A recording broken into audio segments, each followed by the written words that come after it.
You finally get close to something you want. A promotion, a relationship, a goal you've been working toward for months. And then, almost without noticing, you do something to ruin it. You stop showing up, you pick a fight, you procrastinate until the window closes. You say something you can't take back. And afterward, you tell yourself you don't know why you did it, that it doesn't make sense, that you got in your own way again. But here's what Freud would tell you. It makes perfect sense. You just can't see the logic yet, because it isn't happening in the part of your mind you have access to. Today, we're going deep into one of the most misunderstood patterns in human psychology, self-sabotage. What it actually is, where it comes from, and why the part of you that keeps destroying your own progress believes, on some level, that it is keeping you safe. The first thing to understand is this. Self-sabotage is not a character flaw. It is not laziness, it is not stupidity, and it is not proof that you don't deserve what you want. It is a protection strategy. Freud's foundational insight was that the human psyche does not pursue suffering randomly. Every symptom, every compulsion, every destructive pattern has a function.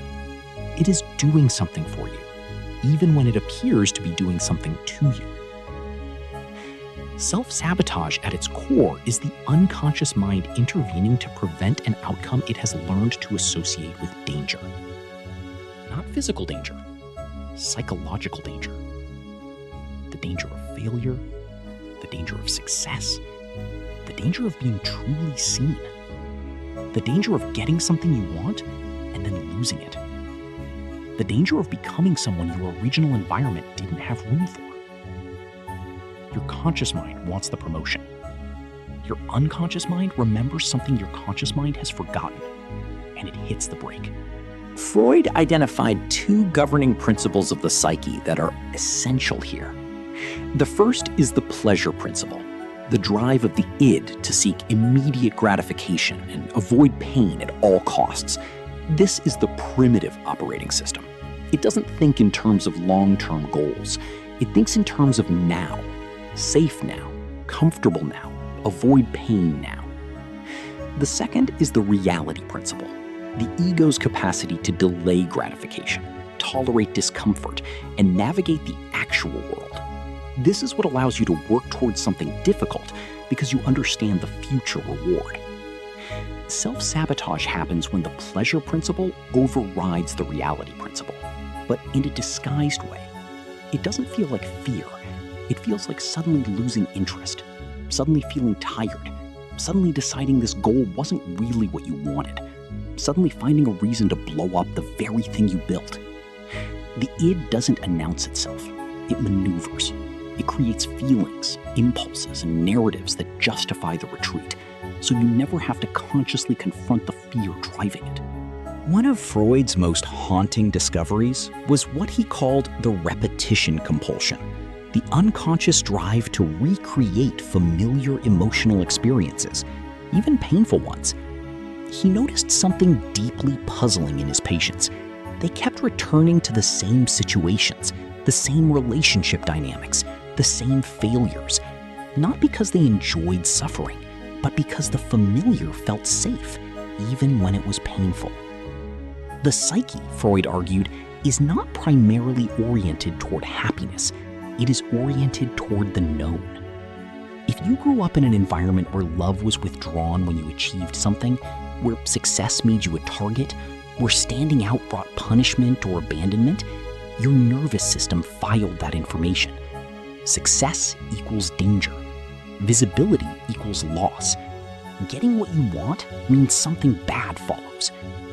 And so when you approach the threshold of something significant, a real relationship, a genuine achievement, a version of yourself you've never been before, the repetition compulsion activates. It doesn't want to hurt you. It wants to protect you from the danger it learned to associate. Most people assume self-sabotage is about fear of failure, and sometimes it is. But Freud's clinical work revealed something far more counterintuitive. Many people are more threatened by success than by failure. He called this success anxiety, a phenomenon where the closer a person gets to achieving something significant, the more their unconscious anxiety intensifies until the pressure becomes intolerable and they find a way to escape.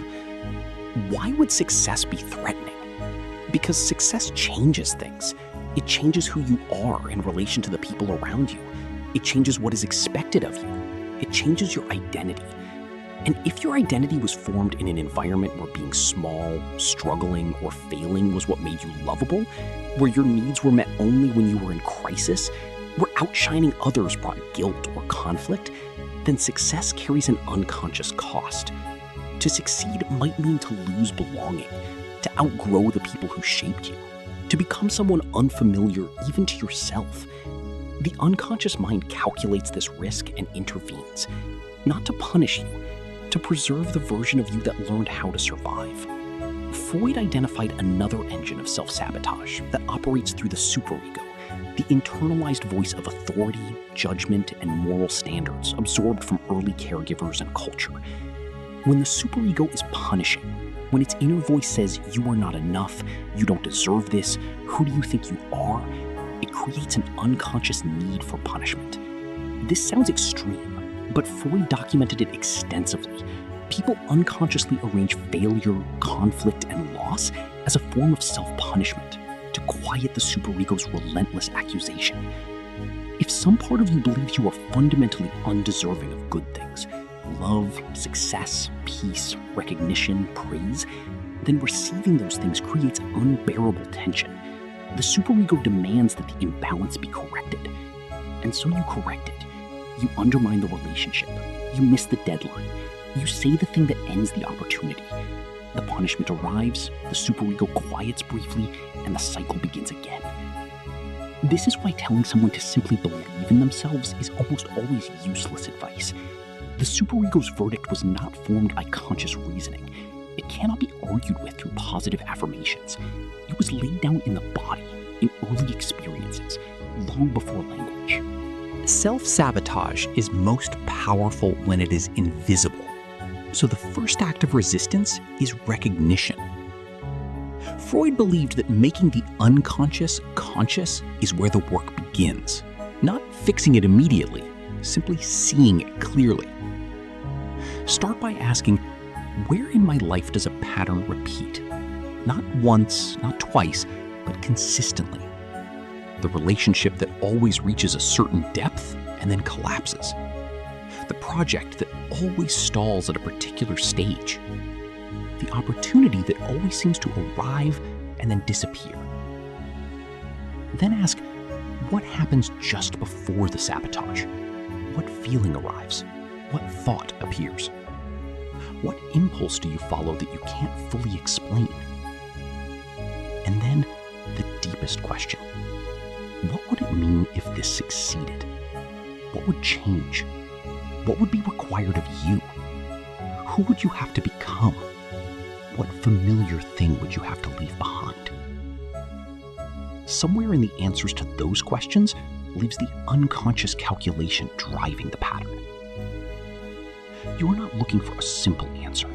You are looking for the emotional truth your behavior has been protecting all along.